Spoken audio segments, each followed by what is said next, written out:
of the Global News Review. I'm Patrick Ryan, President of Tennessee World Affairs Council. We have a special edition of the Global News Review today. We're going to take a look at the year 2021, what's ahead on the global landscape. And joining us to talk about the issues ahead are Dr. Breck, a historian, member of the Tennessee World Affairs Council Board, Ambassador Dick Bowers, another member of the board, former ambassador to Bolivia, and Mr. John Scannapieco, the chief of the Baker Donaldson Global Business Team. Welcome, gentlemen. Good to see you all. Great to be here, Pat. Happy New Year. Happy New Year. Well, we thank you for having me. Glad you're here, and I think you wanted to make an announcement about hockey developments, John. Go ahead and fit that in. Well, if we're talking about developments in 2021 of a global nature, then the U.S. Junior team beating Canada 2-0 in the championship gold medal game, I think that ranks up there so far anyway as probably the number one positive global trade issue of the year so far. So congratulations to our Team USA. It was a great tournament and a great effort. And actually some of our draft picks for the Predators played extremely well in all the different teams they were on. So I think we got good things ahead. Well, that's good news for the those of us starved for some hockey. It was a good tournament. Interesting to see that the U.S. beat Canada after Canada shellacked Russia in the semifinals 5-0. I was not looking forward to playing Canada, but a good outcome. Gentlemen, today we're going to put you to the test on world affairs, asking what's been going on in 2020 that attracted your attention, the issues that were of import. We'll go around the table and talk about that. The second question will be taking a look at the year ahead, specifically the first 100 days of the new Biden administration.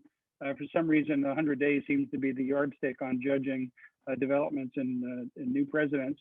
Obviously, President Biden has plenty on his plate domestically, and he's indicated that the coronavirus battle, the economic issues, social justice, and climate are his 4 top issues, but he's also identified things he wants to do internationally, and we'll poke into that a little bit. And then lastly, I'm going to ask you all to take a look at your crystal ball and go on the record with predictions for 2021, looking what's happening around the world that maybe are trend lines that we can follow and pick up on, or there could be some black swan out there that you're willing to put a bet with your Irish bookie and see how that turns out. So let's start with 2020 and what developments, and we're going to go around the horn here. We've asked our guest today to specialize in one region or other. Breck is our Russia, Central Asia guy. John is our East Asia, China, Japan, Korea, etc. And Ambassador Bowers, Dick, I think you've got the Western Hemisphere, and I'll talk a little bit about the transatlantic relationship and Middle East things. And we can jump in on each other as the mood fits here. John, do you want to start us off with China, which we're looking at great power relationships and that being a major theme of U.S. foreign policy. And China better than just about anybody that I know. So what in 2020, and we're going to leave the pandemic specifically, it's the 800-pound gorilla in the room. Everybody knows that was a major event. And if there's an event that ties into the pandemic, we'll kick that around. Yeah, I think for me anyway, one of the big issues just was the U.S.-China relationship in general. As we started January of 2020, the Trump administration and China entered into the Phase 1 trade deal, and it looked, even though that deal did not necessarily address the real structural issues and underlying issues that I think have given rise to the issues between China and the U.S., at least maybe it was a start. hopefully, to improving some of those relations that would maybe lead to then a later deal later in the year. I know from the Trump administration, a lot of this was transactional in nature, geared towards the re-election campaign. But still, I was optimistic that it might then lead to something down the road. So I would say at the beginning of the year, I was actually thinking this is actually pretty good. And then, of course, then COVID hits. And from a COVID perspective, really, there was a big, initially, a big supply shock. So, for the rest of the world that relies so much on China for goods, I mean, it really caused a lot of problems for businesses that I work with here in the United States and even in Europe and other places. So I think that's still a big deal. And then, of course, you had then the worsening after COVID of the U.S.-China relationship, and it's for a variety of reasons. Some, I think, are somewhat manufactured in a Trump kind of vision of decoupling from China completely, but others, I think the Chinese bring on themselves. I mean, we have to look at the human rights issues with the Uyghurs, the crackdown in Hong Kong, and really the changing of a lot of those laws that really we've gone from the maybe one country, two systems to now it's China and only China and that system. So I think that then led to some other issues. And then, of course, the Trump administration, their response to a lot of that was things like, now we've seen the delisting of a lot of China Telecom on the stock exchanges, although yesterday that was supposedly going to be reversed, but then today I think it's back on. And then you had the sanction of different folks both in Hong Kong and China over the Hong Kong issues and the Uyghur treatment. I think all of those things now are, starting to really create. It's going to be very difficult for a Biden administration to kind of recover from that.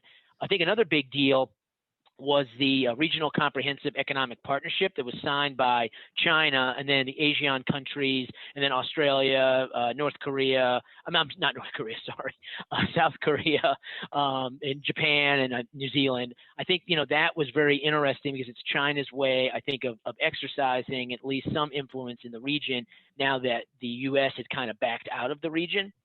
So I think that was a big deal. I think also the resignation of Prime Minister Abe was, it's signifying a kind of somewhat of a switch in Japan. The Australia-China trade dispute itself, I think, is pretty significant. John, if I could just mention that the Abe resignation was due to health. It wasn't a political development, right? No, I know, but again, I think yes, you're exactly right. But I mean, but again, it's a change in, we're probably likely going to see some changes. And Prime Minister Abe was a big supporter of of the U.S. in that relationship. Although I've seen now calls for hopefully the Biden administration to rejoin TPP, so hopefully that maybe will lead to some better developments there. I think the India-China border dispute, as well as now this economic somewhat tit for tat, as India now has blocked a lot of Chinese investment in the country, at their apps being used in the country. And then, of course, problems with the Belt and Road Initiative across the world. A lot of those projects have either failed or stalled, or just the host country, so to speak, has realized maybe that was not the bargain they really wanted. And then, of course, China's recovery from COVID, and then its recovery in terms of global trade. If you look at their numbers, they rebounded very, very quickly, and their numbers overall, I think they're one of the only countries that had positive growth last year at the end of the year.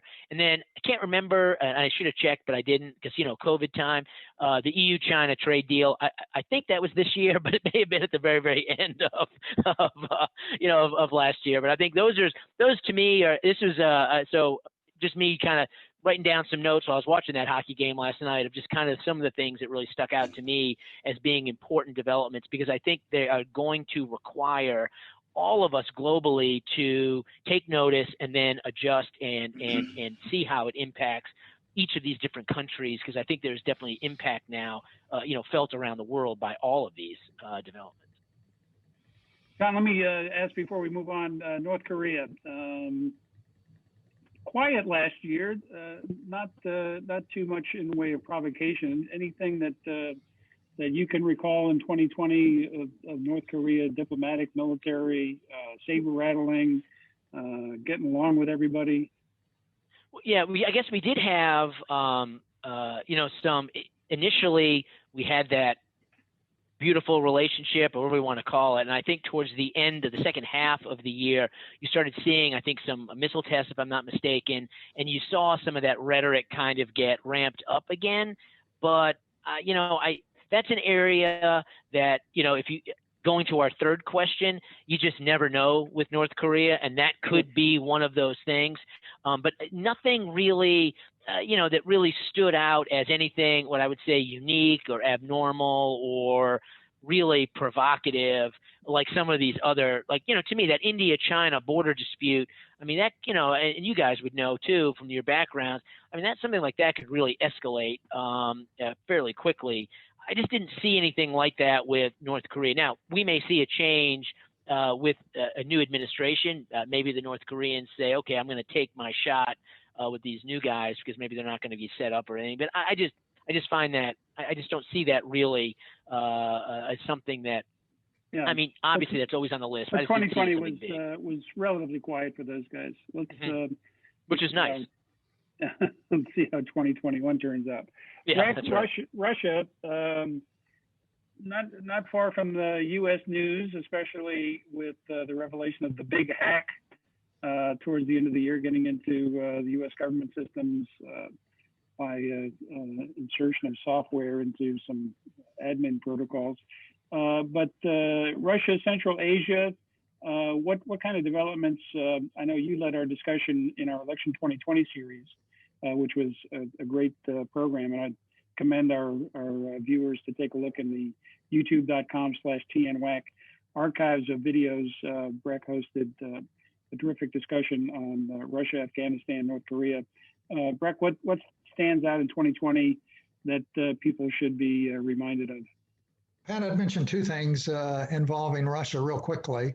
One is that you already touched on, which is the massive Russian cybersecurity hack that had such a huge impact, not only on the U.S. government, but on corporate America. And at this point, I'm not sure that anybody knows just how extensive that hack was. And I think lots of folks are avidly trying to find out. But that hack highlights how the U.S. is the most connected economy and government probably in the world. That makes us also the most vulnerable target, cybersecurity target in the world. That hack highlights how very difficult it is to detect intrusions and to assess damages, even in systems that are pretty darn well protected. I think that this hack, I forget exactly, but I think the hack started maybe as much as 9 to 12 months ago and is only now being discovered. And then it also highlights, and I think maybe this is the most important thing, that there are no standard rules, there are no common understandings regarding cyber attacks and how do we respond to that. I mean, the analogy would be in nuclear attacks. There was this whole sort of science to how do you deter nuclear attacks, and that mostly involved making sure your opponent knew how you were going to respond if they did attack you. And the analogy breaks down on the cyber side, or at least it has so far. And that's going to be one of President Biden's biggest decisions, I think, going forward, is he wants to do things that deter or disincent the Russians and others from engaging in those kinds of attacks. And the question is, how do we do that? So right. That'll be early on his agenda, and he's already had some things to say about that. The second thing I'd say in that area, and we talked about it in one of the earlier GNR sessions, is Belarus. Alexander Lukashenko was the leader of Belarus, the president of Belarus, has been since 1994. They had an election in August of this year. Lukashenko, by the official results, won handily his sixth term. I think that there was a common understanding, not only throughout the world, but more importantly within Belarus, that election was hugely fraudulent, and it provoked massive protest and countrywide strikes. The EU, and to a lesser degree the US, got involved and officially and formally rejected the legitimacy of that election and called for new elections. The EU condemned the repression and violence that Lukashenko unleashed against the protesters, and the EU introduced selective sanctions against Lukashenko's supporters. But Lukashenko unleashed his goons, his security forces that tamped down those protests. Vladimir Putin weighed in. Lukashenko is an ally of his. He weighed in and warned the protesters not to go too far, maybe even insinuating that Russian troops might be sent in if they did. He warned the EU in very direct terms not to not to give any thought to actually interfering. And the EU, I would say, backed down. They would only take it so far. They would not go any farther. Lukashenko is still very much in power, and we'll see how much of an example, how much of a worrisome example that might set for Russian policy in the future regarding former satellite countries. But that's a big deal. And then the third thing, I don't want to forget this, Pat, if it's okay, probably the most media covered global event, at least in the United States and the UK, of 2020 was the move of the Royal Sussex, I can't even say it, Harry and Meghan from the UK to Los Angeles. So I did want to mention that as a major global development as well. What was it called? The Harry exit or something? There was the Megxit, I believe. Megxit, yeah. Well, we wouldn't want to miss Breck. that. Oh, sorry, I'm interrupting. Hey, go ahead, Dick. You're up. Tell me about Navalny. Where do you think that's going to go? And the so-called Swamp Square or Bolotnaya Ploshchat, and there's elections coming up in November, right? Dick, you're in the 2021. We're still going around the horn here on last year. That's all my thing to talk about in 2021, though. We'll get to Navalny. Go ahead, Dick. You're up for the Western Hemisphere. Venezuela, top of the list. Nothing that we are doing is affecting any change in the regime of Nicolas Maduro. And in fact, they had some rump elections, which were widely seen as being totally corrupt. And the current legislature basically boycotted those elections, which meant that Maduro and his henchmen won. And they have now, using military force, taken physical possession of the legislative palace and installed the new legislature, all of which means that the fate of Juan Guaido, who the United States and many other countries in Latin America especially have recognized as the legitimate president of Venezuela, he is now without a place to have his Congress convene. So it's clear that Maduro is digging in.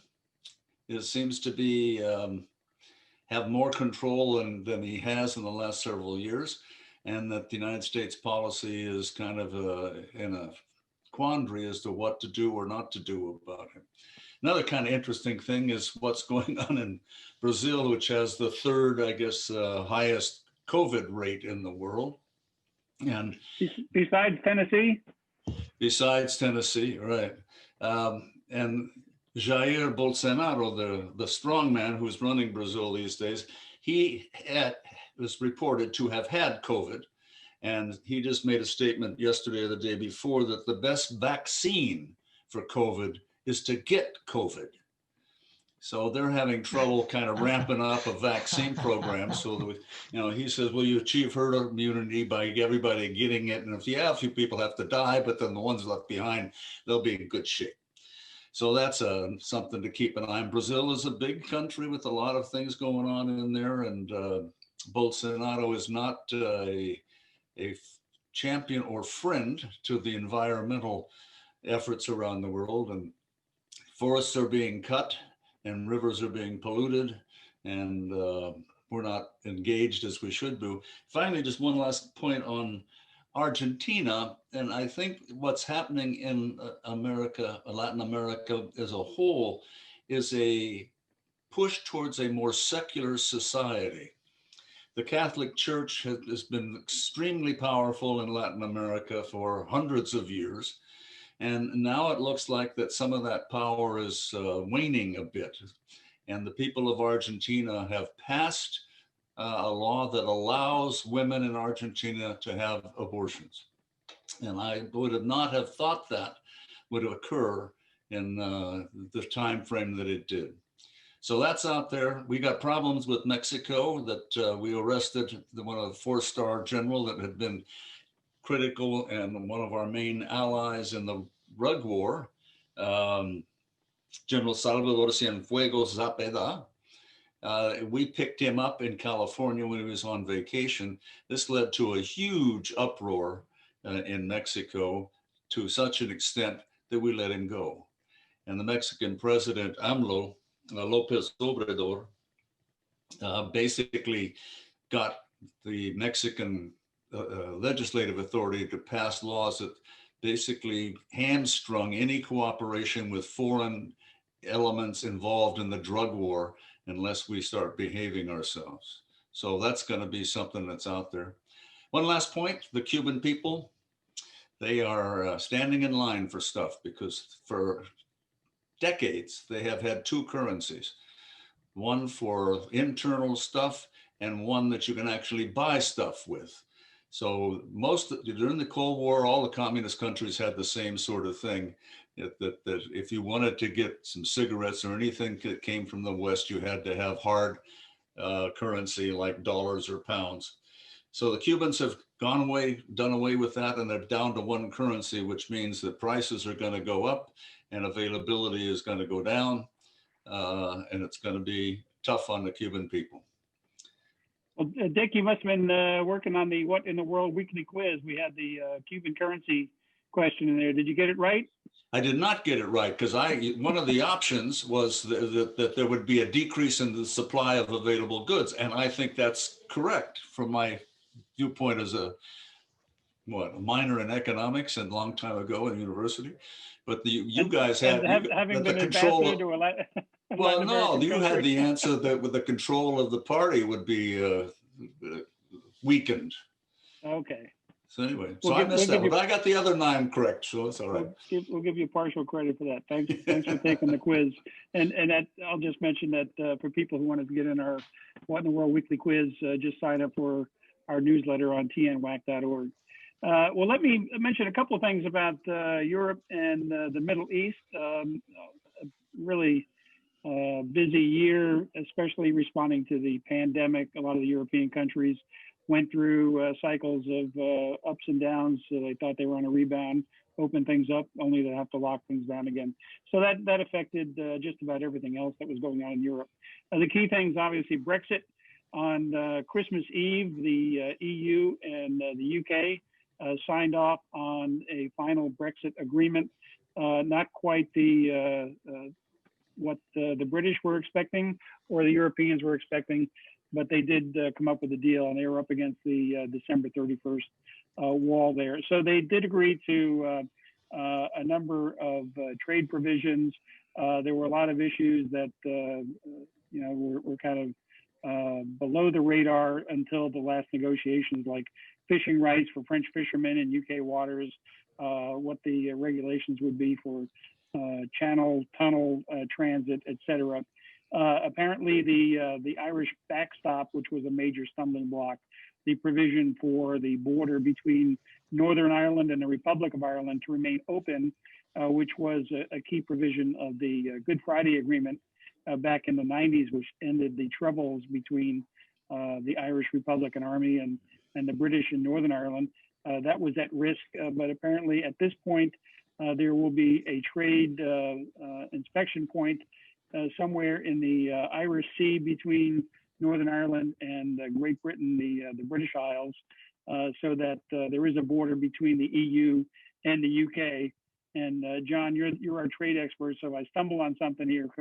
Feel free to straighten me out. But it seems that the UK and the EU are on track to sort things out. I think there's going to be a little bit of chaos going ahead, but we'll talk in the 2021 round about that. So Brexit dominated the news in the US about what's going on in the EU, but there are a lot of other things going on that the Biden administration will need to take stock of. For example, Hungary and Poland were outside the tent with the EU with respect to democratic institutions. They felt that the EU was putting pressure on them unnecessarily, so they threatened to block any legislation in the European Union. And the way the EU operates is that they require unanimity in their legislation. So the threat from Poland and Hungary was significant until the French and the Germans put the screws to Hungary and Poland and said, "You guys will live to regret trying to pull something like that." So that flared up in 2020 and probably remains to be sorted out. We'll jump to the Middle East in the interest of time here and get back into Europe in our further discussion.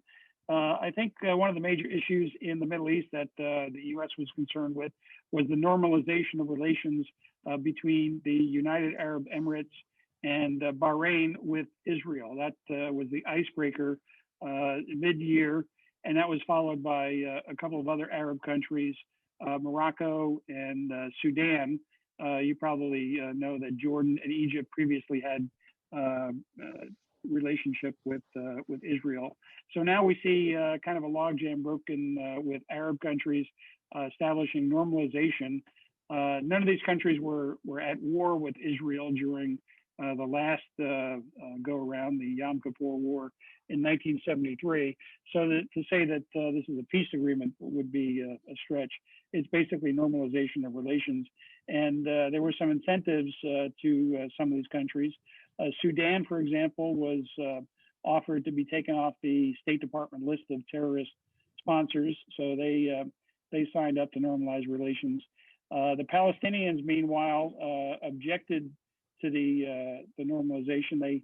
They called the Arab states that were signing up for relationships with Israel being traitors to the cause of the Palestinians. So it's not as if this normalization is a quick path to a two-state solution or any other reconciliation between Israel and Palestine. Also in the Gulf, the tensions with Iran continued. We've seen a number of provocative actions on both sides.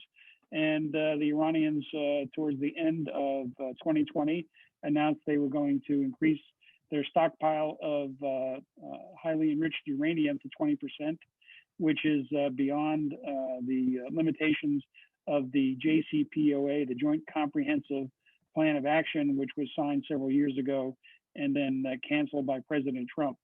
The JCPOA is still being followed by the Europeans, Russia and China, which were part of the P5+1 that signed that agreement. So that coming into 2021, that'll be something on the table.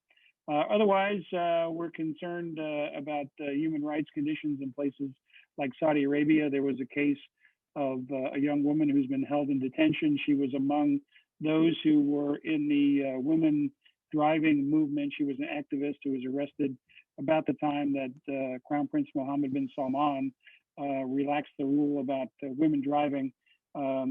Paradoxically, the women who were protesting for that were rounded up about that time and some of them in prison. Well, one of them, one of the chief activists, was brought back into court and issued a 5-year jail sentence. So there's continuing concern about human rights in Saudi Arabia, which is a key partner to the United States in the Gulf. Those are the high points of the Gulf, the Middle East, and Europe for 2020. Let's jump in. John, we're looking at 2021, the first 100 days of, I almost said 100 years. It seems like nowadays days or weeks or months long. But what's your take on Asia? What should we expect to see the Biden administration looking at in your neck of the woods?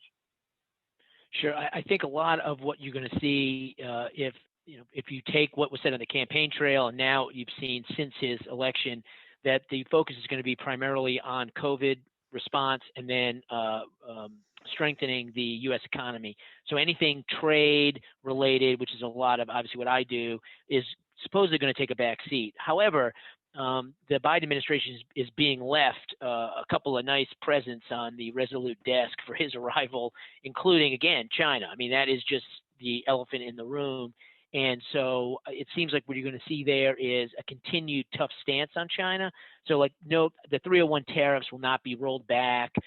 You're probably likely going to see those remain at least for the first year. You may see reform of the exclusion process that will make it easier, I think, for some goods to, to come in I think another area that's kind of related to China, but is globally, broader, is the 100-day review of supply chain. This critical supply chain. So things like PPE, medical supplies, pharmaceuticals, and food production, and maybe even energy. Looking at our supply chains and seeing what they can do to kind of bring that back to the United States first, if not at least maybe secured through an allied country. But I think primarily to come back to America, all part of the Biden, strengthening of Buy America, program and all of that. So I think you're going to see that probably from a foreign aspect, in trade. John, let me and then, ask, of course, let me ask, I think I've heard that the initial review of onshoring supply chains is not going to be anywhere near as easy as the assumptions had been. Is this something that's likely to be a tedious issue? Yeah. I mean, I don't know, no offense, but I don't see how really you're going to be able to bring back significant supply chain unless, for example, you use like the Defense Production Act, for example, to say, okay, you have to produce and you're going to produce it here. And they, in order to get that done, they have to reallocate resources or something. But I think it's going to be difficult. So the Biden plan, though, is to tax. So let's say, for example, I move maybe production from here to China. So long as I'm doing that to say take advantage of the Asia market, I'm going to be fine. But if I'm doing that to then, I'll say export from China to the United States, services or goods, then I'm going to be hit with a tax on top of any other tax. But I think it's a 10% tax. At least that's the plan. And originally I was like, well, I mean, that may have some success even in a divided, Congress, but that could be something they choose to pursue that would then incentivize that a little bit. But again, most folks are looking at regional production now, in terms of their supply chains. They're looking at where are they doing business and then creating regional supply chains to then deal with that. So I've always been, patriotically, I think you'll see some people do it. But again, it has to make economic sense. And it just costs so much, to do that here in the United States. Now, I can see maybe moving it to Mexico or, something around the United States, that's maybe, again, a lower cost jurisdiction. But I don't see that as something that's really going to have a lot of appeal. I think the WTO is also like WTO reform, at least, one quick thing will be the Director General. It's us and the South Koreans that are blocking really the new Director General from, I think, Nigeria, is that who, we're blocking. I think that may be a nice way to kind of show that maybe we, the olive branch, are ready to rejoin kind of this multilateral kind of approach. But I think that's going to be the other big thing you're going to see from this administration, at least as it relates to China in particular, is kind of reshoring up the relationships that have been damaged with our allies during the Trump administration, because I think they're going to take more of, again, a multilateral approach to China. In the past, we've had success where multiple countries, say, for example, have looked at China and said, hey, that's a bad practice, so we're going to do this to you. And so I think that is something you'll see. And you've also got the appointment of Catherine Tai as the new USTR. I think it shows that they're going to take a tougher approach to China. She is a China expert, speaks Mandarin, was big on enforcement against China in the Obama administration. Even though, again, I think the fact that she was not a very senior person, I think it also shows they're going to downplay that role of the USTR, but at the same time have someone that knows what they're going to do. John, is and she a Biden appointee, or is this a end of Trump going out the door appointment? No, this will be a Biden appointee. So she's been announced as the USTR. Usually that's one of the last things that gets announced because they've got all these other things to do. But they announced her fairly early. She had, it seemed like, bipartisan support. I don't think it should be an issue at all. In fact, I was just speaking with someone yesterday that worked with her and said she's fantastic. So, it may be she's going to do more of what I'll call nuts and bolts versus, say, what Ambassador Lighthizer was doing, which, in the bigger policy scale of, decoupling and using tariffs, as maybe a tool for foreign policy and, things like that. I think she's going to be more, if I'm Biden, I would say to her, let's go try to fix the WTO and let's, also deal with this China issue would be my two things I would say to her. But I think those are some of the things I think we're going to see in 2021, at least in Asia.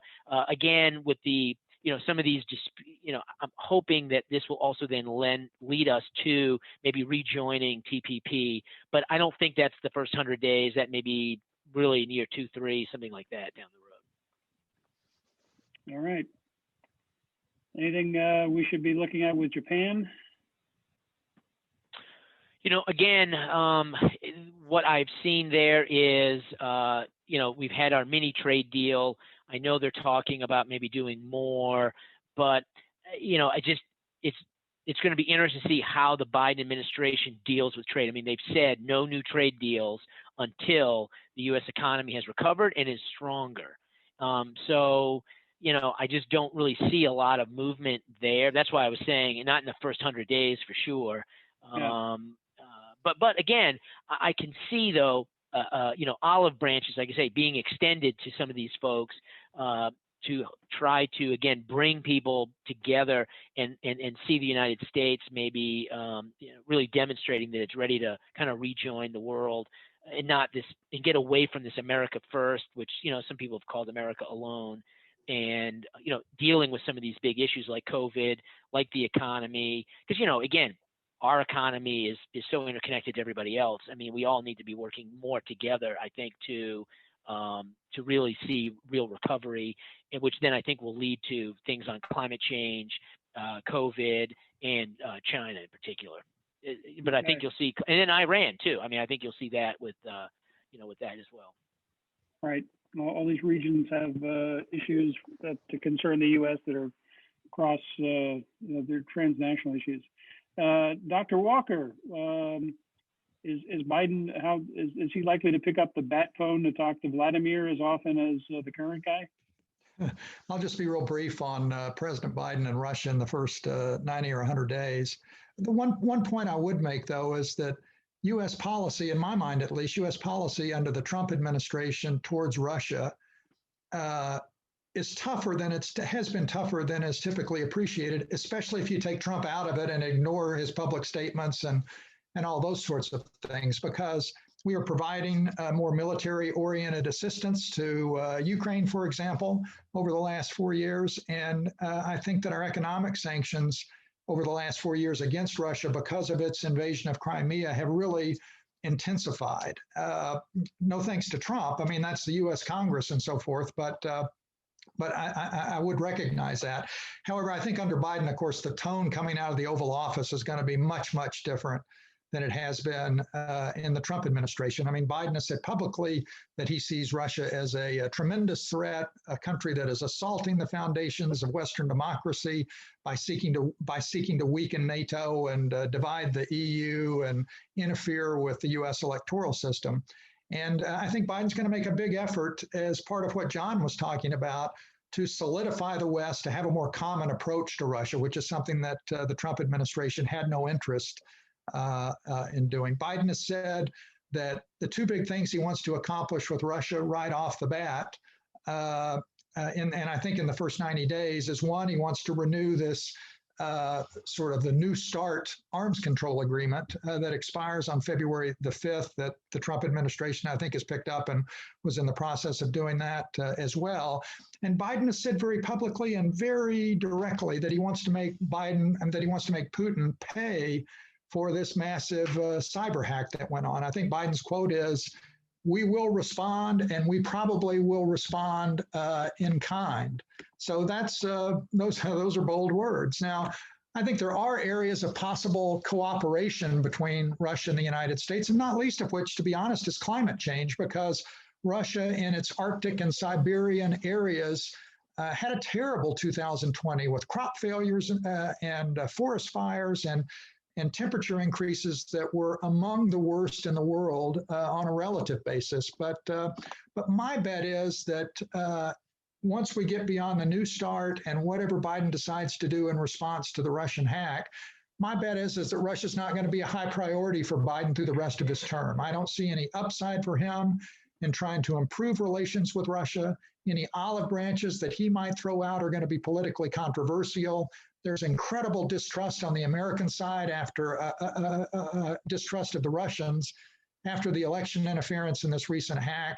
And Putin's not likely to offer any compromises on the Crimea or on Ukraine. So I think Biden will pursue deals in areas where there might be mutual interest. But again, as I said, I think his biggest priorities will be to deter Russia, to try and deter Russia from future cyber attacks, and to get this New START treaty negotiated and in place. Yeah, New START is a big one. I think we've got till February to get that signed, or it just fades away, and then we're back to where we were, trying to limit strategic nuclear weapons. That's a good point. Afghanistan. That's it. Go ahead. I was just going to say, I don't think that Putin is going to be happy with the Biden administration, and I see tensions either continuing to simmer or maybe even getting worse. Yeah, I think the high point of the relationship will be signing New START, and then after that, it's anybody's guess. Afghanistan, Breck, I know you're familiar with what's going on there, and we're looking at the Taliban having negotiations, and the President Trump announcement that we were going to reduce forces to near zero, the element that's there doing training, et cetera. What's your assumption for the Biden administration's look at Afghanistan? Are they going to try to sort out the negotiations and move on, or? Yeah, I mean, to me at least, the probability that those negotiations, and certainly under the Trump administration, but I don't know where Biden goes, is if we want to get out, I think those negotiations are going to be sort of decent interval kind of negotiations from back in the Kissinger days, where we are basically going to be conceding a lot of opportunity for the Taliban to reassert themselves in Afghanistan. And if we want to be cleanly out of Afghanistan, I personally don't see much alternative to that. And we certainly spent a lot of treasure and precious lives in Afghanistan in what has been, as everybody knows, America's longest war.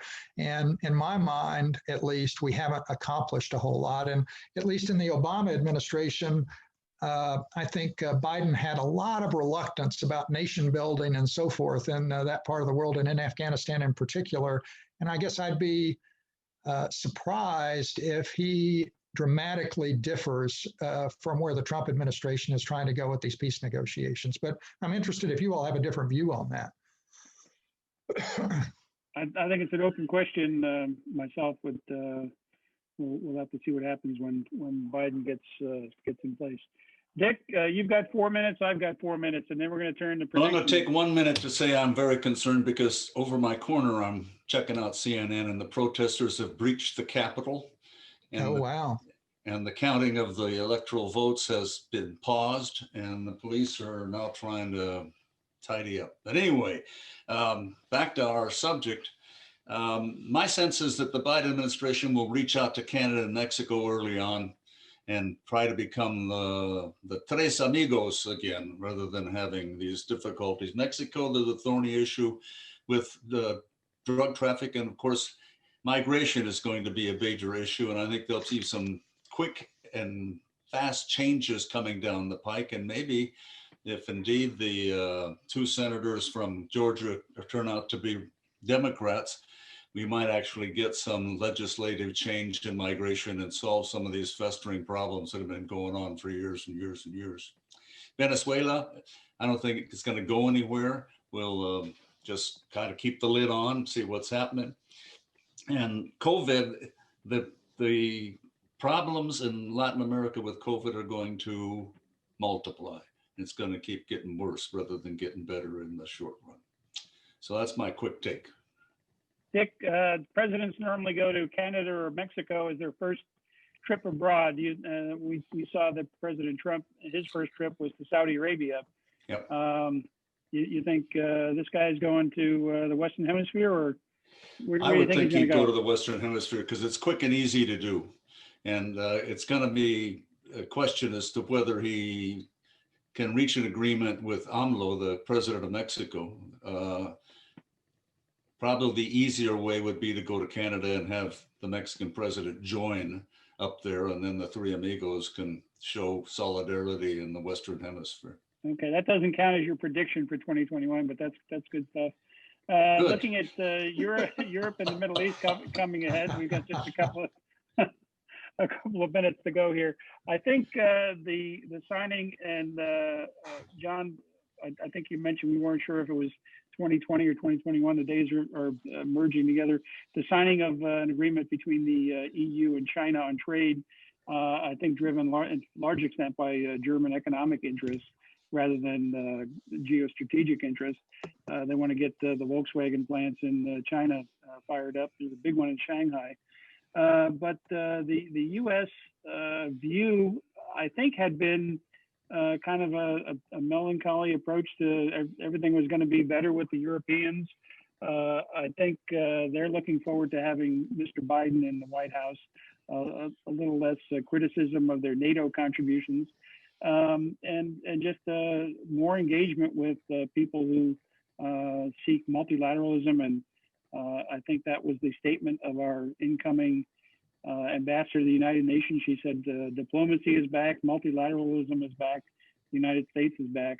So the Europeans are looking forward to that. But I think after getting the initial handshakes and hugs, although nobody's hugging anymore, in place, we might see that the relationship turns to real politics, and we're looking at differences between European interests and American interests. I think NATO will get a big boost by the new administration in terms of support for all of the things that we signed up for, including the mutual defense aspects of the relationship, which some had held in low regard in the White House, but that's back. So I think with the relationship with the EU being not quite as rosy as people were kicking around after the election in November, the United States and the UK may find more common ground to develop the transatlantic relationship. So look to see what's going on there. I don't see Boris Johnson surviving his premiership much longer. With the Brexit debacle, there's a lot of rumbling going on in Whitehall about what's or down in Parliament with what's going on in his administration. So there could be some upset there, but that's not my prediction. As far as the Middle East, I think we're not going to see any progress on Israel-Palestine peace. I think the Biden administration is going to hold that at arm's length. That's kind of a deal that's going nowhere for presidential administrations that we've seen. Jimmy Carter was the last one to have any major success there. In the Gulf, in the first 100 days, we're looking at confrontation with Iran. They're enriching uranium beyond the JCPOA. There's talk that the Biden administration wants to sign the JCPOA, but there's a lot of friction. You know, who's what lobby is for the JCPOA? The APAC is not. The Saudis aren't. The Europeans want us to get back in, but you know, we'll see how that goes. A complicating factor is that on the Iranian side, there's a small window after Biden assumes office, followed by the Nowruz or New Year's holiday, which is a couple of weeks long, and then they roll into presidential elections. The current guy, Rouhani, is not eligible to run again. So you're going to see a laundry list of people who, coming out of the shadows, could be some Republican Guard types, some of the hardliners who are still enjoying the "I told you so" about the JCPOA and the lack of credibility of the United States. So look for some political turmoil internally in Iran as far as who's in charge, and then you know, the U.S. position that Iran is a provocateur in the region, and they're enriching uranium, and the statements by consecutive administrations that Iran will not be permitted to get a nuclear weapon. So we'll see what's going on there. Okay, we're running long on time. Can I add, hey Pat? Can I add two things to your Europe? Two things. Yes, sir. Quickly, one is the resolution, hopefully, of the digital tax issue. As you know, that is coming up, at least the deal we made with France. And so obviously now other countries are threatening to impose a digital tax that really is primarily going to target, you know, our Google, Facebook, et cetera. And so I think that's a big issue because it's going to lead to some retaliation, at least the way it's positioned. I think that's a big issue. And then also resolution of the Airbus Boeing dispute. As you know, we just imposed another, I don't know, so many billion in tariffs that, I think are somewhat suspect. So I think that's another big issue because, again, to your point, there may be some hugs and handshakes, but those are the real issues that are, they really have significant impact on businesses and revenue in countries, in Europe as well as in the United States and other parts of the world. But I think those are two big things that need to be addressed and hopefully will be addressed, maybe not in the first 100 days, but at least this year. Great. And I'll mention that we had a fantastic interview with Ambassador John Kornblum in our Election 2020 series. He talked about a lot of these issues.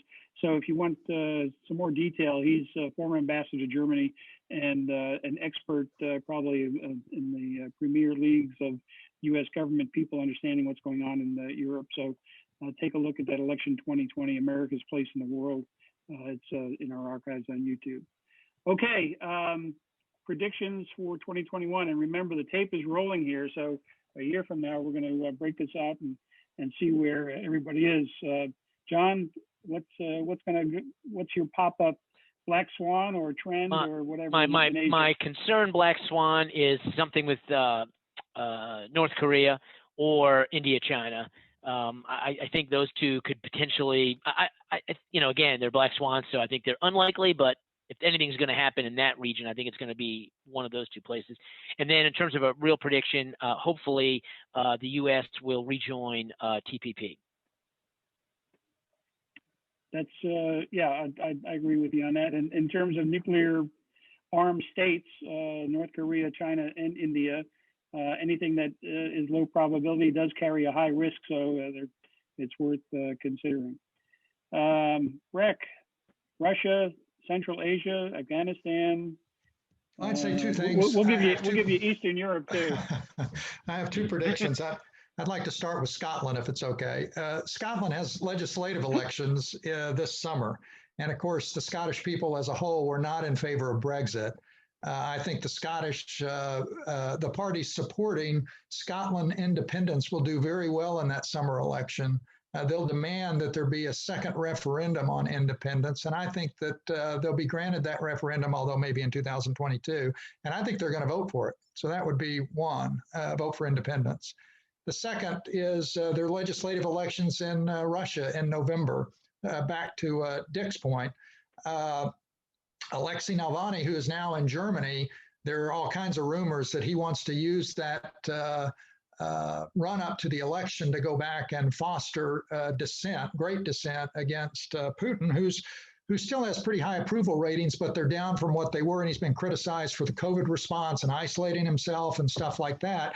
So I think those elections, there may be significant protest in Russia during those elections. And if Navalny gets involved, who knows where that may lead in terms of Putin having to make some concessions about how he's going to run things going forward. And then my last one is, with high taxes in California and possibly higher taxes under the new Biden administration, I think Harry and Meghan are going to move back to the UK.